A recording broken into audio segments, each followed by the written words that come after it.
Nous sommes le dimanche 30 juin, dernier dimanche du mois de juin. Bonjour à tous et bienvenue sur Week-Echo, votre émission dominicale qui analyse et décortique l'actualité socio-économique de la semaine. Le Bénin est le seul pays de la communauté économique des États de l'Afrique de l'Ouest, CEDEAO, à respecter le protocole sur la libre circulation des personnes et des biens. C'est ce que dit un rapport de la Task Force sur le schéma de la libéralisation des échanges de la CEDEAO. Il est dit dans ce rapport qu'au niveau du Bénin, les corridors et les frontières sont fluides, mais que dans les autres pays, les perceptions illicites continuent. Ce qui pose la question de l'intégration commerciale et des peuples au sein de cet espace communautaire. À décrypter donc les efforts fournis par le Bénin pour lever tous les goulots d'étranglement de la libre circulation des personnes et des biens. Dans la deuxième partie de votre émission, plus précisément dans le dossier de la semaine, il sera question du pèlerinage à la Mecque, en l'occurrence des dispositions qui sont prises pour permettre aux pèlerins d'être dans de très bonnes conditions avant leur départ pour la Terre Sainte. Vous le savez sans doute, un site est érigé pour les accueillir, et ce site notamment pour les pèlerins du Bénin, pas seulement de l'intérieur. De quoi retourne cette initiative? On en parle dans un instant. Et c'est parti pour Week-Echo de ce jour. On démarre avec le mini-journal Estelle Pazou.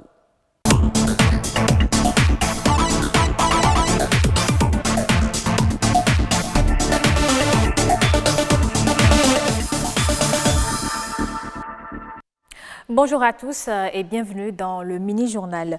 Nous sommes dans la fièvre de la CAN et si certains ne le savent pas, l'Office de radiodiffusion et télévision du Bénin est le seul détenteur des droits de diffusion des matchs. Malgré les communiqués radio et télé, des responsables de restaurants ou fan zones n'ont mené aucune démarche vis-à-vis de l'Office mais exploitent le signal pour la diffusion des matchs. Une équipe de la direction des relations publiques est descendue sur le terrain pour constater et sensibiliser avant la phase répressive. Bruno Rotekbo, Axel Dancy.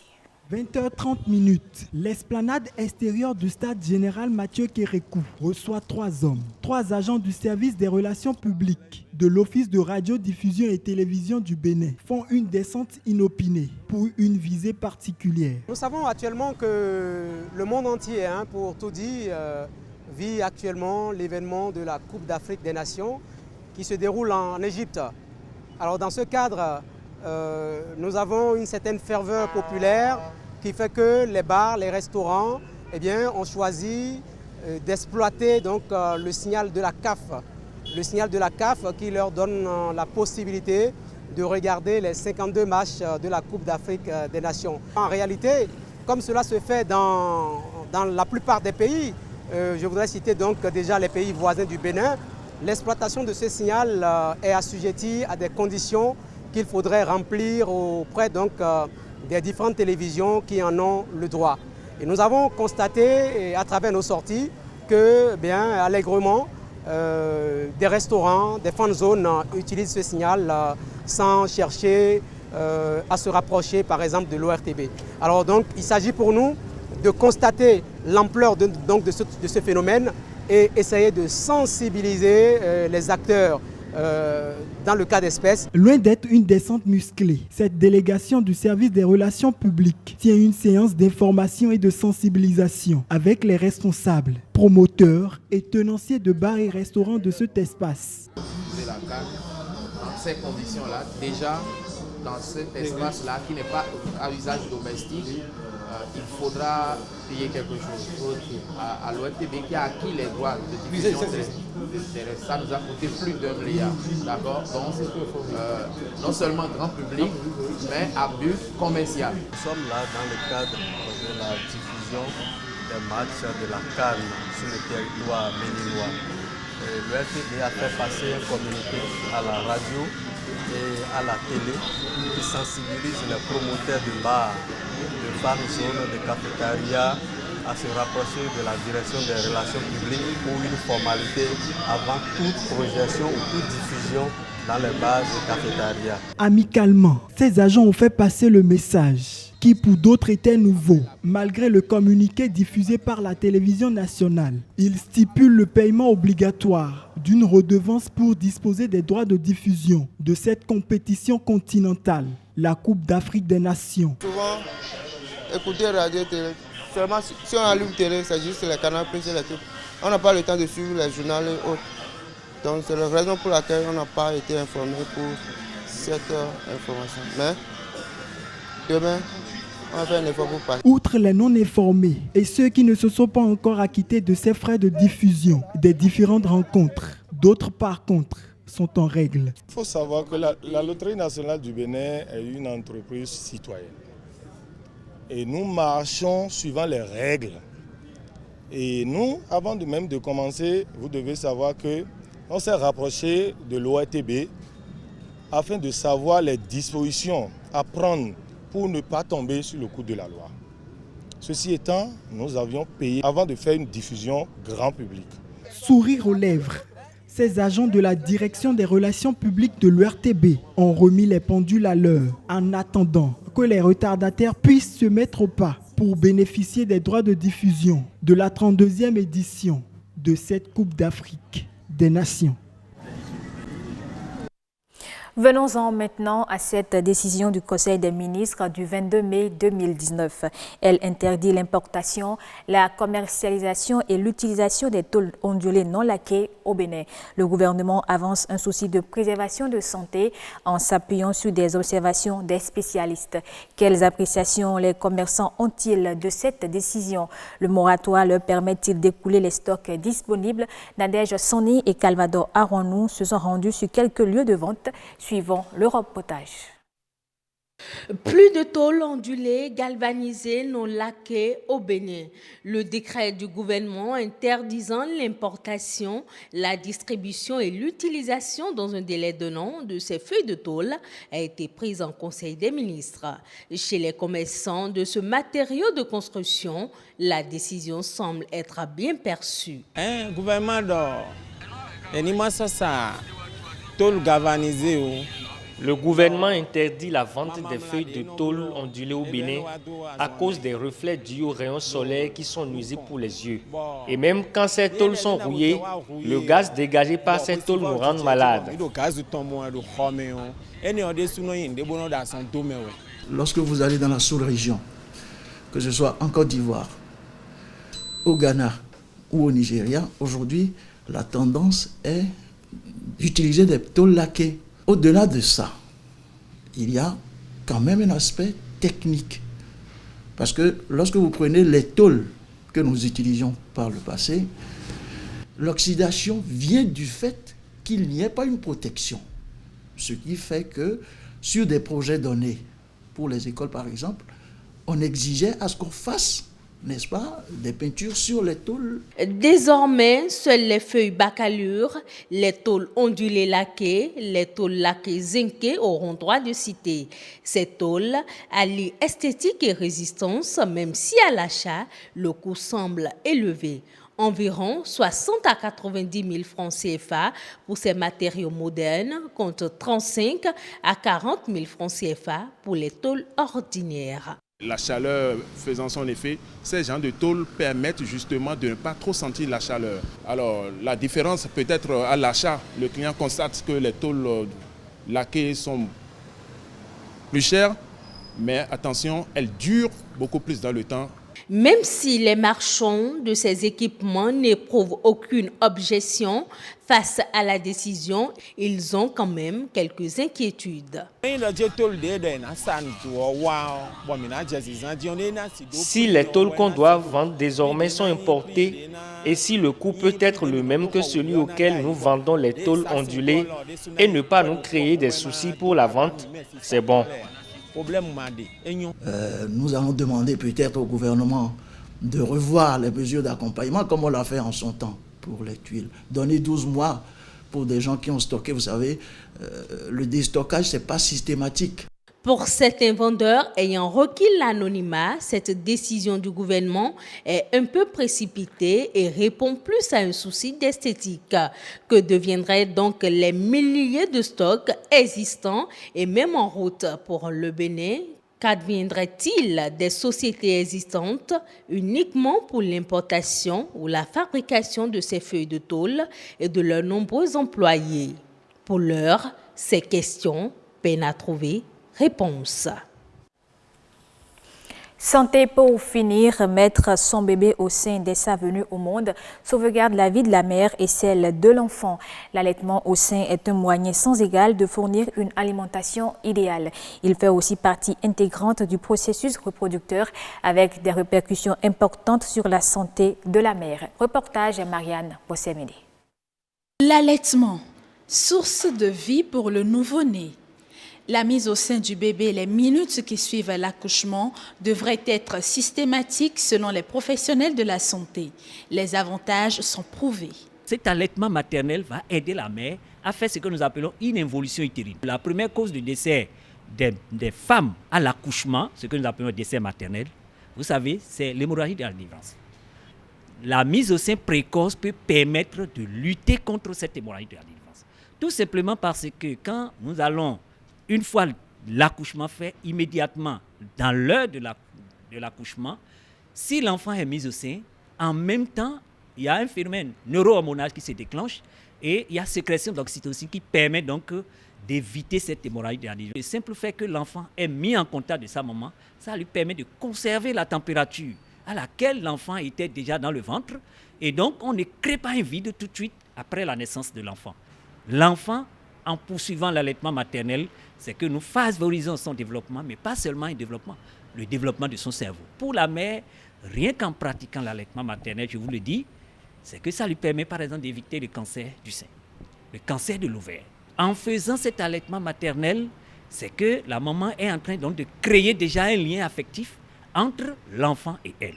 Lien affectif entre la mère et l'enfant, accentué par le colostrum, la sécrétion du premier lait maternel. C'est un concentré de lait qui regorge non seulement des éléments nutritifs qui sont très bien concentrés, qui permet à l'enfant rapidement d'avoir ce qu'il lui faut pour démarrer la vie de façon conséquente, mais en plus de ça, ça regorge des vitamines, notamment la vitamine A, qui joue un rôle important dans l'immunité, dans la croissance de l'enfant, et ça permet à l'enfant également de grandir normalement. Ce lait contient des anticorps et des globules blancs qui permettent donc à l'enfant donc de rentrer dans la vie avec une protection en attendant que son immunité s'installe. Compte tenu des bienfaits du lait maternel, il importe de sensibiliser les nourrices. Une tâche qui incombe aux sages-femmes et infirmiers qui sont souvent au contact des parturientes. On encourage peut-être à donner le sein, mais on n'assiste pas en fait la femme dans ce processus-là. Lors de nos stages dans les zones rurales, nous avions beaucoup constaté que sur le terrain, cette pratique, ça ne se fait pas. Alors que ça a assez d'importance pour la mère et pour l'enfant. L'allaitement maternel exclusif est requis durant les 6 premiers mois d'existence du nouveau-né. La mise au sein précoce réduirait de 30% le taux de mortalité de la mère. Fin du mini-journal. Merci de l'avoir suivi et gardez votre position pour la suite de Wikeko. Merci à vous Estelle Pazou pour ces informations et à présent la revue de presse économique avec Gloria Oni.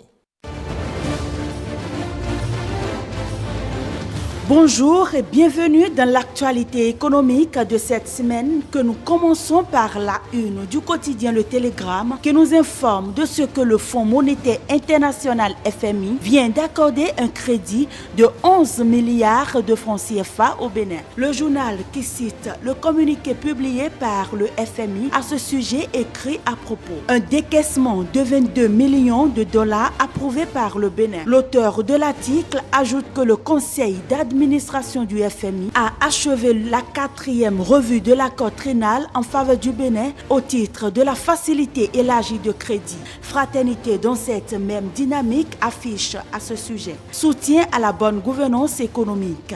Le FMI décaisse plus de 11 milliards de francs CFA en faveur du Bénin. On retient de l'article du journal que ce crédit vise à appuyer le programme de réforme économique et financière du pays et met l'accent l'accent sur le relèvement du niveau de vie et la préservation de la stabilité macroéconomique. Parlons à présent de l'aide pour signaler que certains jeunes des départements du Zou et des collines poussent un ouf de soulagement. Fraternité qui rapporte l'information titre. Réduction de la pauvreté via l'autonomisation de milliers de jeunes. L'ANPE apporte du soutien bénéficiaires du PEJ.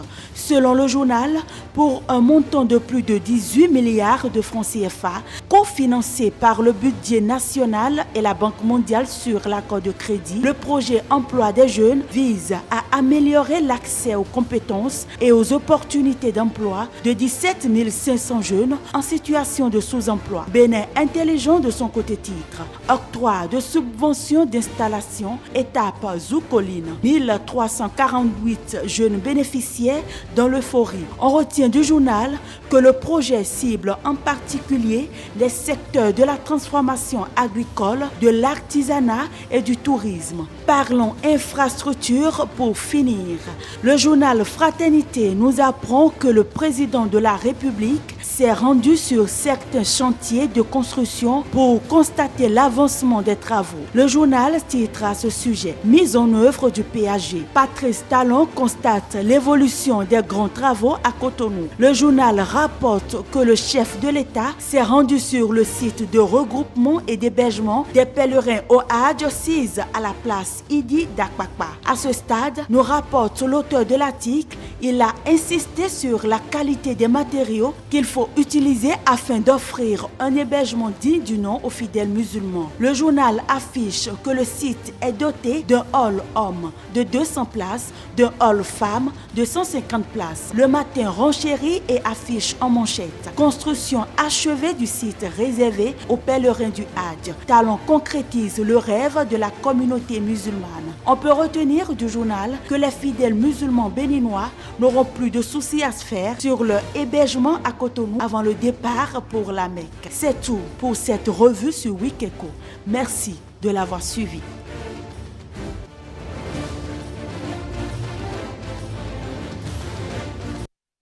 Merci à vous, Gloria Oni. Et à présent, on installe le décryptage avec deux confrères.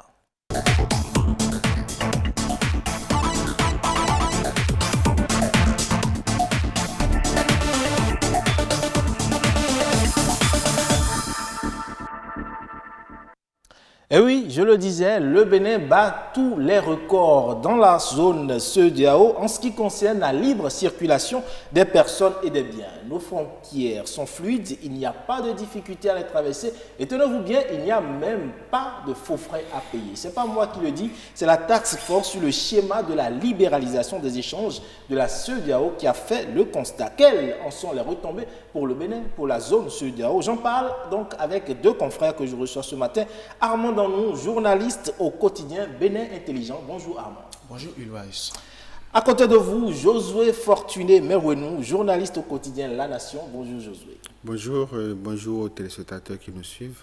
Alors comme vous, ou plutôt comme les téléspectateurs, Josué, vous avez entendu, le Bénin serait pionnier de la libre circulation des personnes et des biens dans la zone CEDEAO. Comment est-ce qu'il faut comprendre cela? Je crois qu'avant même de chercher à comprendre, il faut se réjouir du fait que notre pays soit logé à une si belle enseigne au sein d'un espace communautaire qui n'est pas des moindres et qui est la CEDEAO. Et effectivement, comme les téléspectateurs, on a eu connaissance de ce rapport-là qui a été transmis au président burkinabé, Roch Marc Kaboré, et qui fait état, qui présente la situation de la libre circulation des personnes et des biens au sein de l'espace CEDEAO, la communauté économique des États de l'Afrique de l'Ouest, qui fait la part belle au Bénin comme étant le pionnier au sein de l'espace en ce qui concerne la libre circulation des personnes et des biens. Alors lorsqu'on essaye de comprendre un peu qu'est-ce qui a pu nous amener à cet exploit-là, il faut constater qu'effectivement le Bénin est quand même l'un des rares pays dans la sous-région au niveau desquels la cohabitation, d'abord la cohabitation pacifique entre populations de différents groupes ethniques ou de différentes régions du continent se passe sans difficulté. La cohabitation, elle est franche, elle est sincère, elle est cordiale, elle est fraternelle, elle est amicale. Et au-delà de ça, surtout en ce qui concerne les corridors, il faut saluer notamment où il faut plutôt mettre notamment cet exploit-là à l'actif des éléments de notre police, la police républicaine, qui, en raison des réformes qui ont eu lieu et surtout des instructions qui leur ont été données, ont libéré un peu la voie. On ne les voit plus vraiment sur la voie comme c'était le cas il y a quelques années. Il n'y a plus de rançonnement, effectivement. Bien au contraire, aujourd'hui, ils sont assignés à une tâche, je dirais, rigoureuse de sécurité des personnes et des biens. Ils veillent à la libre circulation. Ce n'est pas rare de les voir assister des personnes en difficulté, des voyageurs ou des transporteurs en difficulté tard la nuit ou au petit matin, ou parfois même ils assurent leur convoyage. En fait, en général, il faut observer qu'il y a une série de dispositions qui a quand même été prises au niveau de notre pays pour permettre à ce que la libre circulation des personnes et des biens puisse se concrétiser. Et justement, au niveau des frontières également, vous constatez que le rançonnement a nettement diminué. Aujourd'hui, vous passez... Vous dites nettement diminué, et par contre, les autres disent qu'il n'y en a pratiquement plus, qu'il n'y en a plus du tout. Bon, ok, d'accord, parce que les constats ne sont pas forcément les mêmes. Moi, j'observe peut-être ma position de citoyen et après d'acteur des médias, mais eux, c'est des techniciens qui sont allés sur le terrain, qui ont fouillé, qui ont enquêté et qui ont rapporté des éléments concrets. Et dans le même temps, il ne faut pas perdre de vue qu'il y a également d'autres éléments, comme par exemple le poste de contrôle juxtaposé à la frontière de Semekra, par exemple, qui a été inauguré il y a quelques semaines. Donc, il y a eu beaucoup d'éléments qui ont concouru à cette situation. Mais l'un dans l'autre, il faut reconnaître que de manière plus directe, il y a une volonté affichée au niveau du Bénin de donner l'exemple, de montrer qu'on peut réellement faire de la libre circulation des personnes et des biens une réalité, chose effective. C'est ce que nous avons fait aujourd'hui. C'est heureux de constater que l'espace communautaire nous le reconnaît et demande même à d'autres pays de prendre des exemples sur nous, de copier un peu ce que fait le Bénin en cette matière-là. Vous faites la même lecture que Josué, qu'il n'y a plus de faux frais, les policiers républicains qu'on a sur la voie ne rançonnent plus, c'est le même constat? Oui, bien évidemment.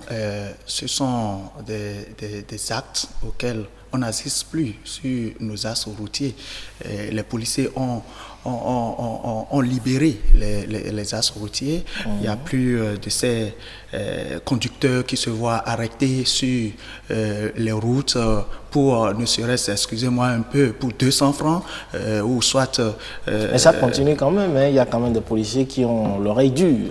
Les policiers qui ont l'oreille dure, je ne pourrais le dire, puisque aujourd'hui, franchement, lorsque vous traversez le Bénin, vous aurez constaté que ces policiers ont quitté les barrières au niveau de nos axes, ont été levés, et puis aujourd'hui, il y a la libre circulation, les véhicules passent normalement, et ceux qui doivent aller dans les pays de la sous-région, ça circule comme cela se doit. Donc si on a tous ces efforts, il n'y a pas de raison à ce que on ne note pas ce Le Bénin montre-t-il ainsi le chemin aux autres pays? Justement, le Bénin est en train de montrer le chemin aux autres pays.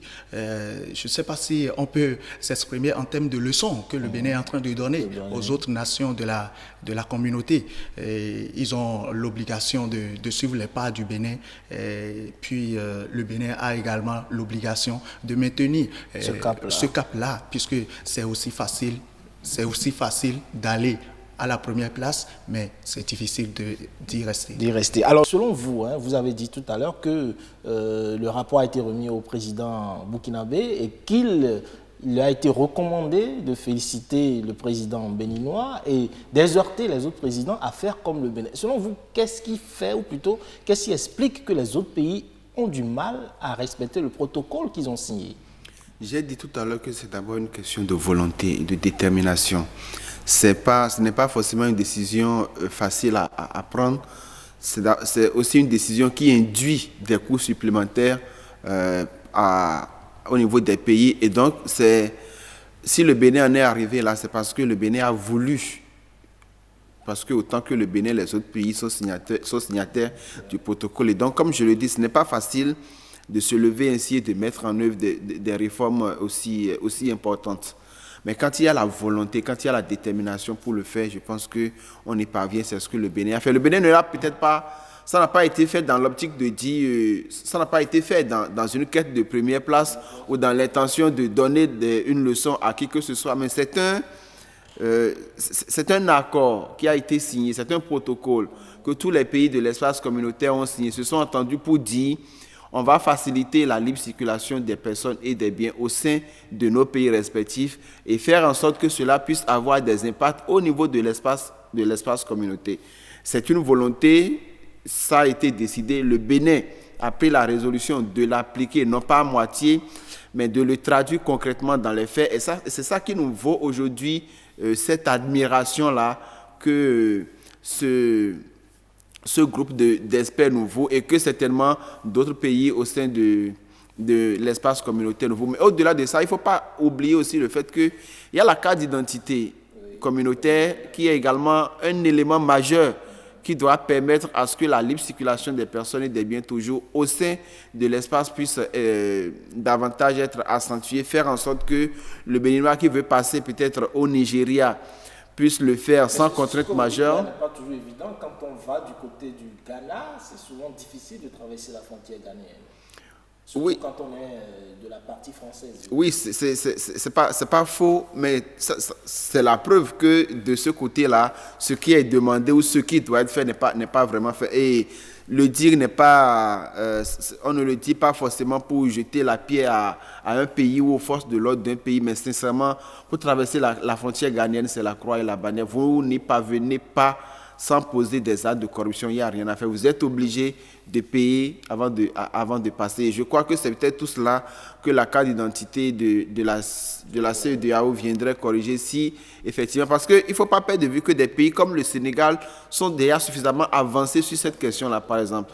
En ce qui concerne le Bénin, c'est en cours, mais timidement. Je pense que dernièrement, il y a une série de séances de sensibilisation faites par les experts de la CEDEAO pour inciter d'abord les citoyens à massivement adhérer à l'initiative et ensuite pour demander au pays de faire en sorte que cela puisse rapidement se traduire dans les faits. Donc je pense que dès lors qu'on serait parvenu à l'établissement de cette carte d'identité-là pour l'ensemble des citoyens, ou dès que le dispositif sera mis en place pour permettre aux citoyens facilement d'avoir cette carte d'identité de la CEDEAO, ça va davantage accentuer la libre circulation des personnes et des biens. Mais dans tous les cas, c'est d'abord une question de volonté et surtout de volonté politique. Sans ça, je pense que c'est un élément qui ne pourrait pas décoller. Alors, une question de volonté politique, une question de décision politique, au-delà même de cette décision politique. L'autre enjeu de la libre circulation des personnes et des biens, c'est également les échanges commerciaux que cela favorise. Alors, on sait qu'aujourd'hui, le Bénin a ses frontières qui sont très ouvertes, mais pourtant, l'économie béninoise, elle est encore difficilement, elle se tient. Oui, l'économie béninoise, difficilement, elle se tient, mais on ne peut pas le dire. L'économie béninoise est en construction. Et les derniers classements de la sous-région en disent non. C'est vrai que selon les rapports internationaux, le Bénin est très bien positionné en termes... Mais chez la bonne dame au marché, elle continue de se plaindre de ce que ça ne va pas. Ah oui, c'est ce qui reste à faire au niveau des décideurs. Faire de telle sorte que toutes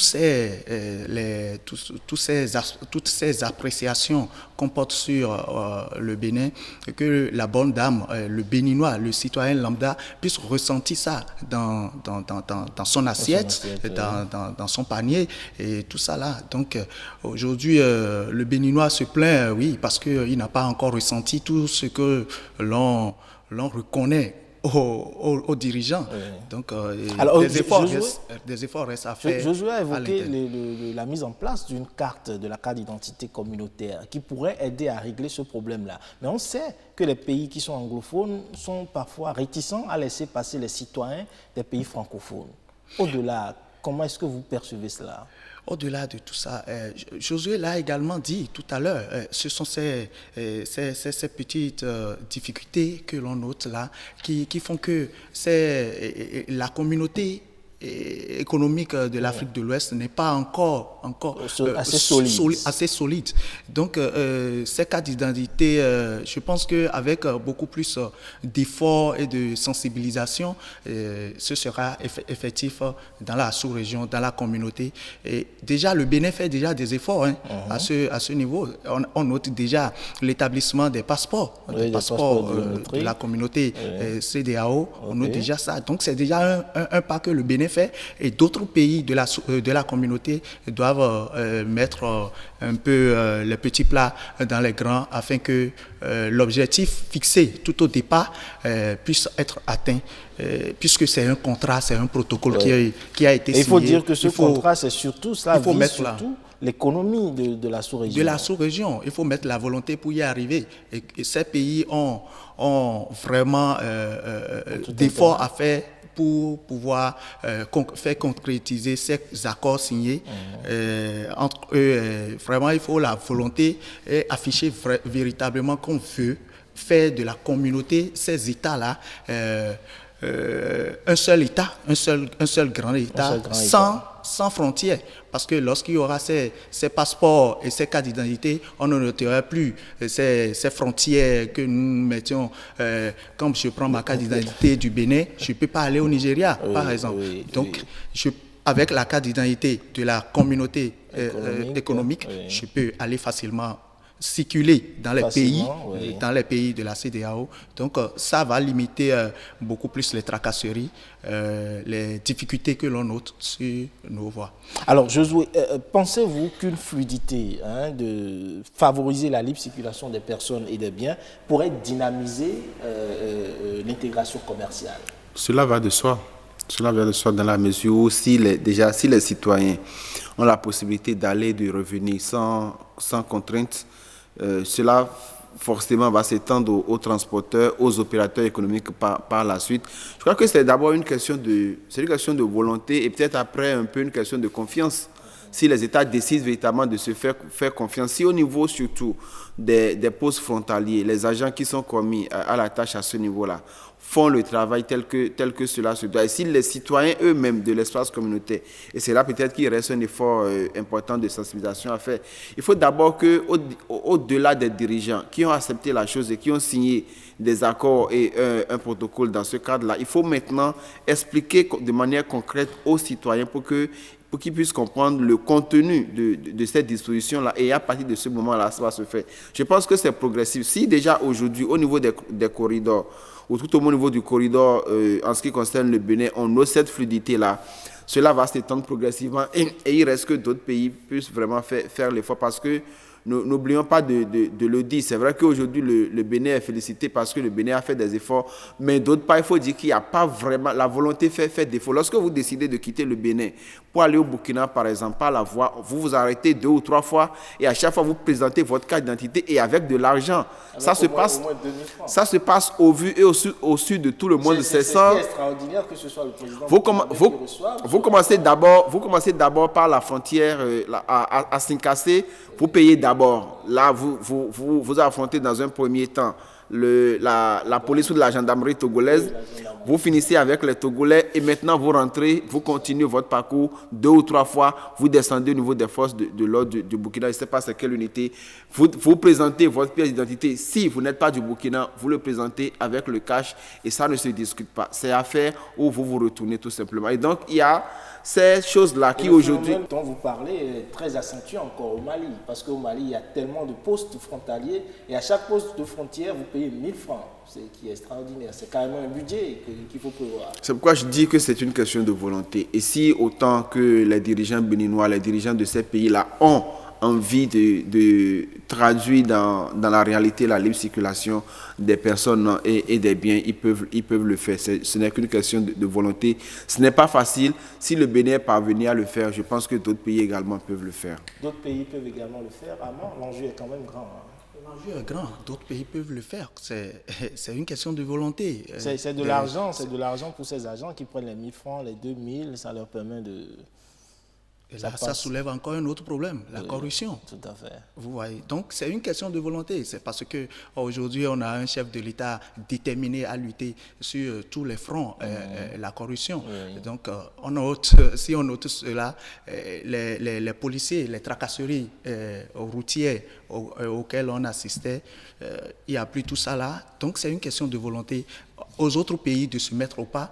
Ce n'est pas que le Bénin leur donne de leçons, mais de se mettre au pas afin que l'objectif fixé tout au départ soit atteint.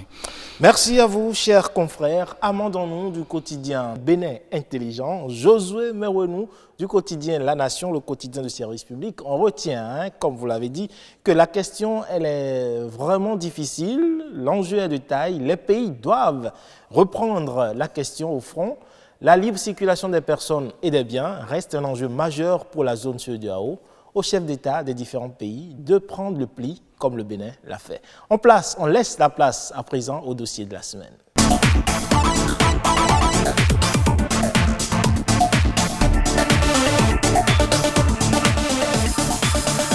Les pèlerins venant de l'intérieur du pays en partance pour le Hadj n'ont plus de soucis à se faire. Et pour cause, le gouvernement a décidé de l'aménagement d'un espace convivial et adéquat censé assurer un meilleur confort aux fidèles musulmans effectuant chaque année le pèlerinage en terre sainte de la Mecque. De quoi retourne le projet? À quel niveau en sont les travaux? D'autant que le pèlerinage sera dans quelques jours. On en parle dans un instant, mais avant, suivons cet élément.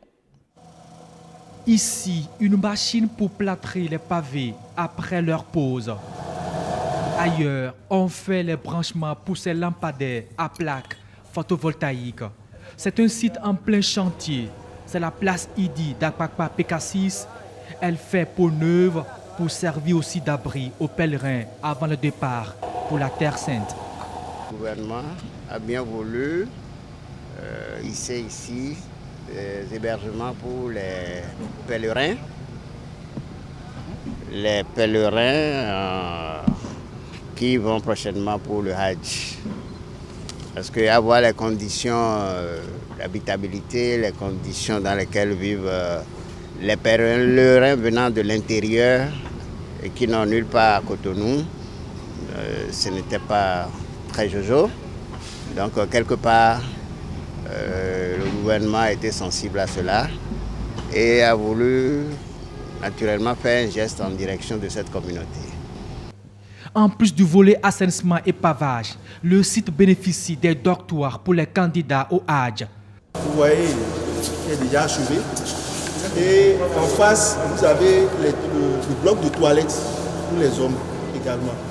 De l'autre côté, vous allez voir, le second compartiment, c'est pour les femmes. De vastes salles bien équipées pouvant accueillir plusieurs centaines de pèlerins. Le dortoir homme fait 200 et puis le dortoir femme fait 120. Ça fait 320 personnes. En dehors du nombre de places qu'il a dit au niveau des salles, il est prévu également qu'il y aura un traitement des arbres et les gens pourront rester également sur les pavés qui sont posés. Donc on peut estimer autour de 1000 le nombre de pèlerins. Je peux vous dire qu'aujourd'hui, à la date où je vous parle, nous sommes au moins à 98% d'exécution. Au niveau bâtiment, il ne reste plus rien. C'est 100%.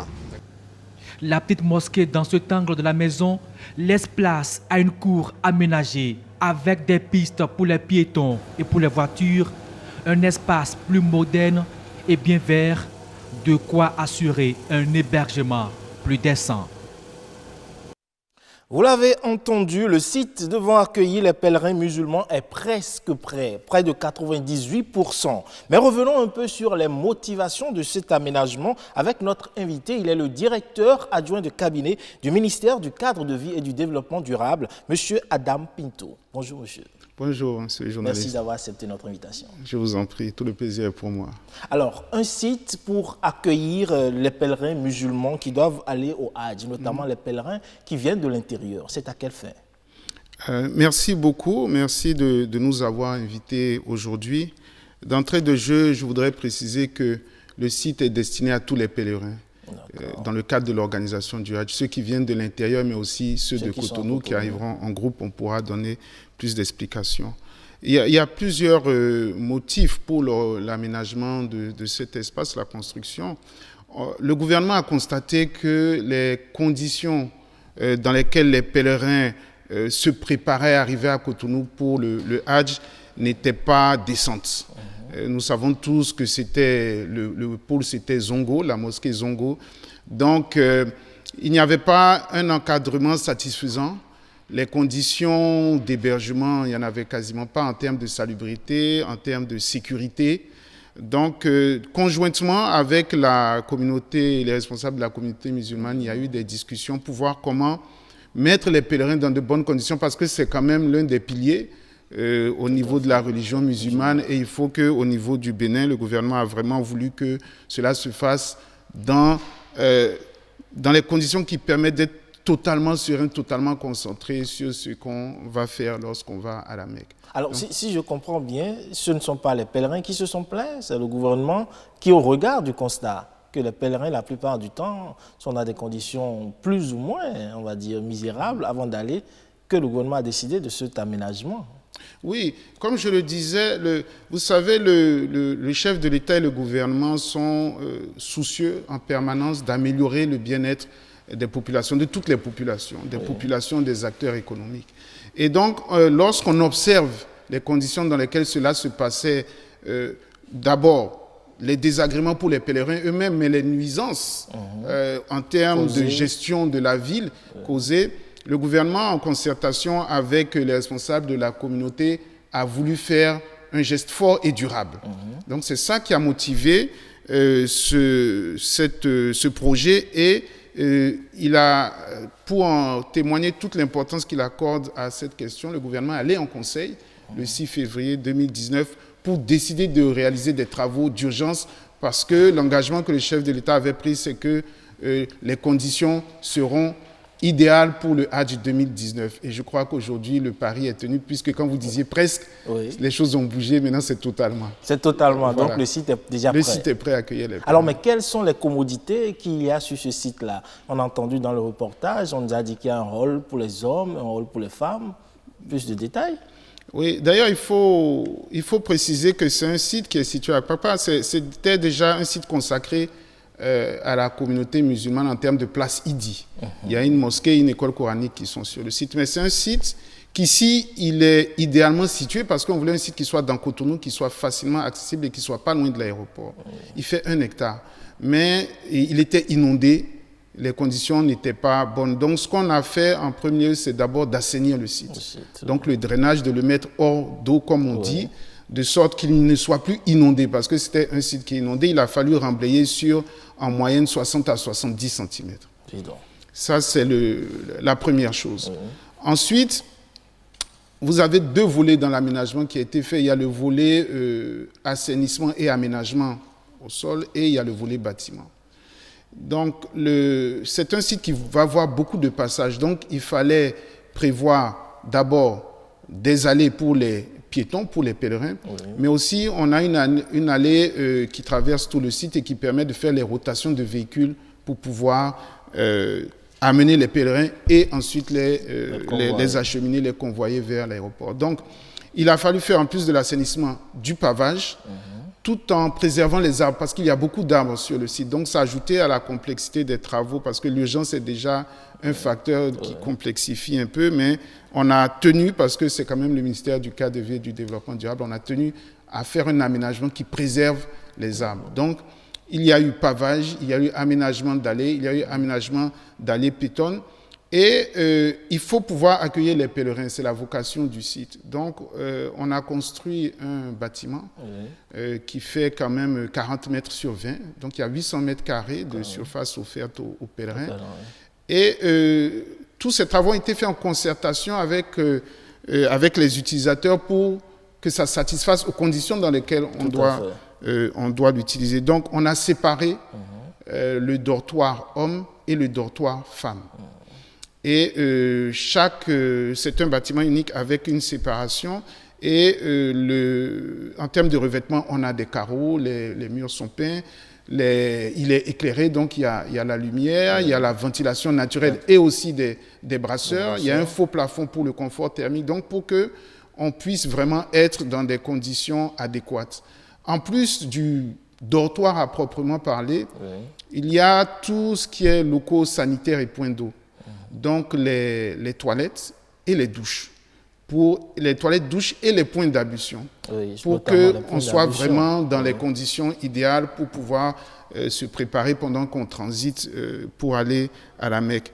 En plus de ça, il y a un local d'enregistrement. Peut-être qu'on aura l'occasion de parler du dispositif mis en place. Mais il y a un local d'enregistrement qui va servir à toutes les formalités pour l'arrivée et le départ. On va en parler tout à l'heure. Mais déjà, le site est censé accueillir combien de pèlerins? Les rotations, ça va être des rotations à peu près de 300 pèlerins. Mais on a une capacité d'accueil totale de 1000 pèlerins. C'est-à-dire, comme vous avez pu entendre dans le reportage, on a 320 places hommes et femmes dans le bâtiment, mais aussi, au-delà de l'assainissement, le pavage de la cour permet d'offrir sous les arbres des espaces où les pèlerins peuvent se reposer, même prier s'ils le veulent. Donc, on a 320 personnes à peu près dans le dortoir et plus de 600 personnes qui peuvent être accueillies sur les espaces extérieurs. Alors, une question qui pourrait paraître un peu banale, l'accès au site est-il gratuit? Comment est-ce que c'est régulé? En fait, il faut voir le site, la place Idi qui est construite, aménagée aujourd'hui, comme un maillon d'une chaîne globale, qui est celle de l'effort que l'État fait pour avoir une organisation parfaite du Hajj. Ça veut dire que c'est depuis l'organisation, le convoyage, l'information aux pèlerins jusqu'à l'arrivée, leur départ et leur retour. Donc, en fait, c'est des groupes qui vont arriver sur le site. Ce ne sont pas des personnes... Ce ne sont pas des personnes à titre individuel. C'est dans le cadre des voyages organisés. Chaque groupe, lorsqu'il est informé 48 heures à l'avance de son vol, il est acheminé sur le site par bus.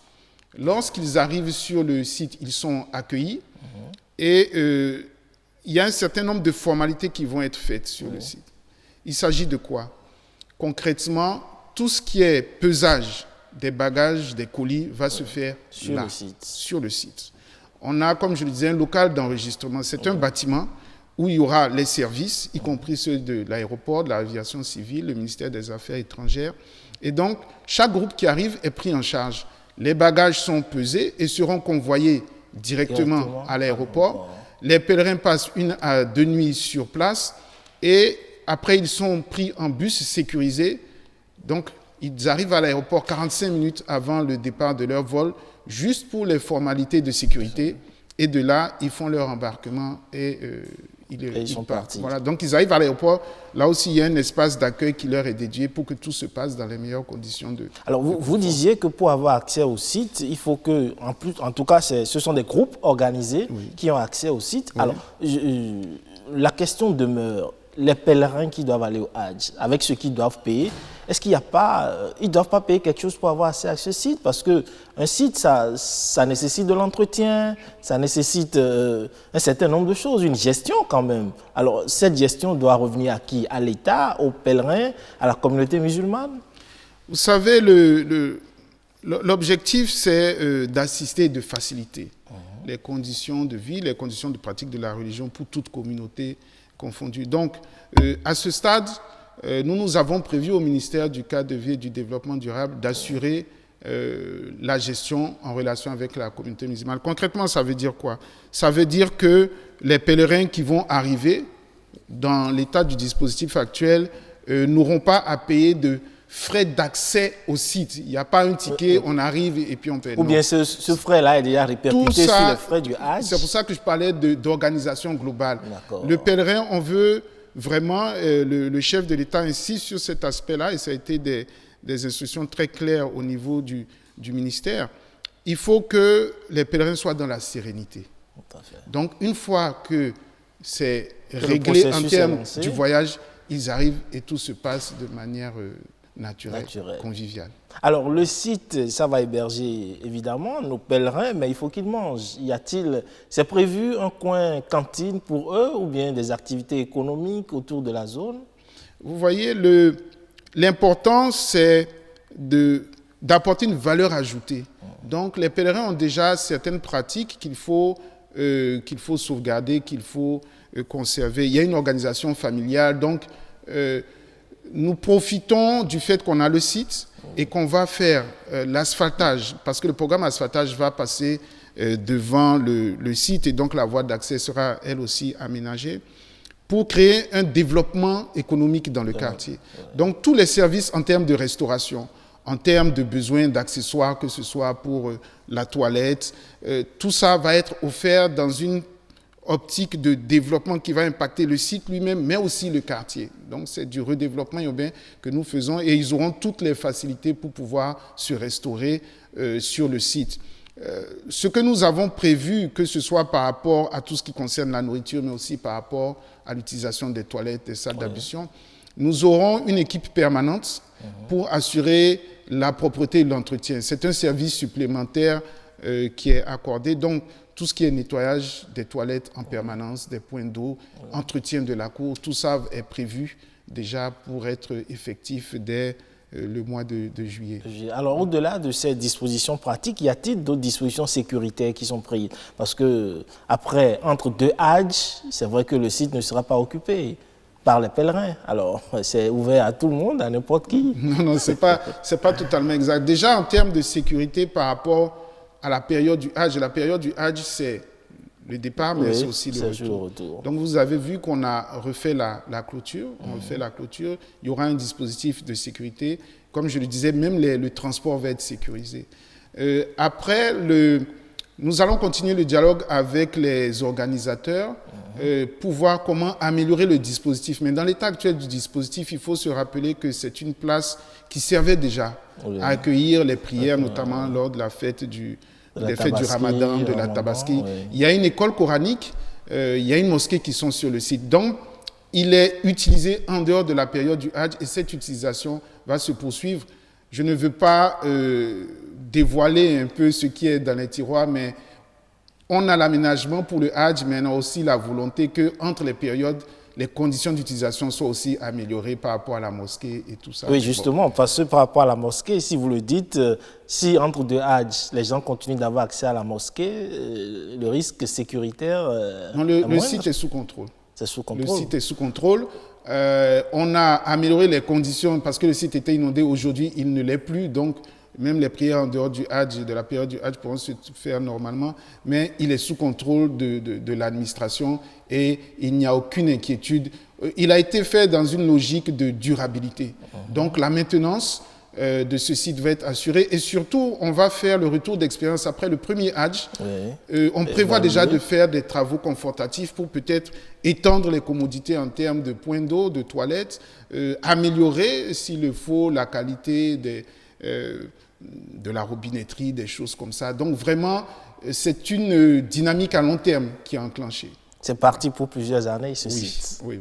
Merci beaucoup à vous, Monsieur Adam Pito. Je rappelle que vous êtes le directeur adjoint de cabinet du ministère du Cadre de vie et du Développement durable. Vous avez quelque chose à ajouter?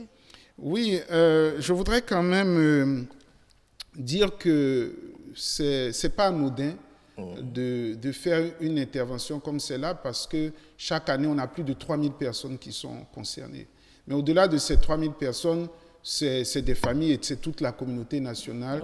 Donc, c'est un signal fort que le gouvernement envoie, je pense, lorsqu'on regarde les conditions dans lesquelles les travaux se sont déroulés. Il faut rappeler que les travaux ont débuté en mars et sont aujourd'hui achevés.